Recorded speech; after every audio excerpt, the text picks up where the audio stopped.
ഇനി 11ഉം 12ഉം ഇത് രണ്ടും ഒരേ നിയമമാണ്. 11, 12 എന്നൊക്കെ പറയാം, രണ്ട് എണ്ണങ്ങളുണ്ട്. ഒന്ന് 11ൻ്റെ 1ഉം പിന്നെ 10ഉം, അതുപോലെ 12ൻ്റെ 2ഉം പിന്നെ 10ഉം, ഇങ്ങനെ രണ്ട് എണ്ണങ്ങളുണ്ട്. ഇവിടെ മഅദൂദ് മുദക്കറാണെങ്കിൽ ഇവിടെയുള്ള രണ്ട് എണ്ണങ്ങളും 11 എന്ന് പറയുന്നതിൻ്റെ 1ഉം 10ഉം എന്ത് ചെയ്യണം? മുദക്കറാക്കണം. മഅദൂദ് മുഅന്നസ് ആണെങ്കിലോ ഇവ രണ്ടിനെയും മുഅന്നസുമാക്കണം. ഉദാഹരണം പറയാം.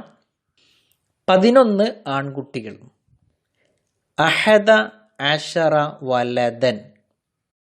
ഒരു കാര്യം പ്രത്യേകം മനസ്സിലാക്കുക, 11 മുതൽ പിന്നെ അങ്ങോട്ടുള്ള എണ്ണങ്ങൾക്ക് മഅദൂദിനെ മുഫ്രദാക്കി പറഞ്ഞാൽ മതി, ജം ആക്കരുത്.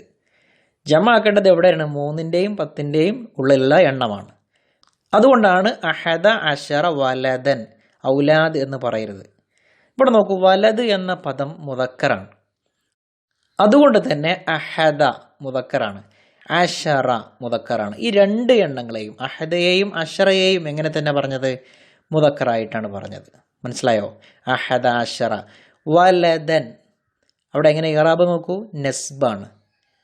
ഖുർആനിൽ കാണാം, സൂറത്ത് യൂസുഫിൽ, ഇന്നി റഅയ്തു അഹദ അശറ കൗകബൻ, 11 നക്ഷത്രങ്ങളെ ഞാൻ കണ്ടു.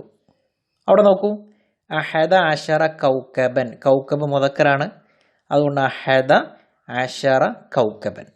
ഇനി ഈ കൗകബിൻ്റെയും നേരത്തെ പറഞ്ഞ വലതിൻ്റെയും ഒക്കെ സ്ഥാനത്ത് മുഅന്നസായ പദമാണെന്ന് കരുതുക. ഉദാഹരണം ബിൻത്ത്, 11 പെൺകുട്ടികൾ. എങ്ങനെ പറയാം? അഹദയെ മുഅന്നസാക്കണം. എങ്ങനെയാണ്? ഇഹ്ദ. അശറയെ മുഅന്നസാക്കണം. എങ്ങനെയാക്കുക? അശ്റത ബിൻതൻ. ഇഹ്ദ അശ്റത ബിൻതൻ. അവിടെ അശറത്ത എന്നല്ല, നേരത്തെ പറഞ്ഞല്ലോ, മുഅന്നസ് മഅദൂദായി വരുമ്പോൾ അശ്റയുടെ ഷീൻ എന്ത് ചെയ്യണം? സുക്കൂനാക്കണം. ഇഹ്ദ അശ്റത ബിൻതൻ. ഇനി 12 ആവുമ്പോഴോ? 12 പുസ്തകങ്ങൾ. ഇസ്ന അശറ കിതാബൻ. കിതാബ് മുദക്കറായതുകൊണ്ട് ഇസ്ന മുദക്കറാക്കി, അശറ മുദക്കറാക്കി, നസ്ബ് ചെയ്തുകൊണ്ട് പറയുകയും ചെയ്തു. ഇസ്ന അശറ കിതാബൻ. കിതാബിൻ്റെ സ്ഥാനത്ത് ബക്കറത്താണെങ്കിലോ 12 പശുക്കൾ. എങ്ങനെ പറയാം?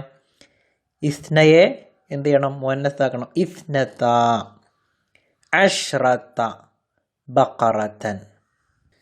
എല്ലാം എന്ത് ചെയ്തു? മുഅന്നസാക്കി. ഇസ്നയെയും മുഅന്നസാക്കി, അശറയെയും മുഅന്നസാക്കി. ഇസ്നത അശ്റത ബക്കറത്തൻ.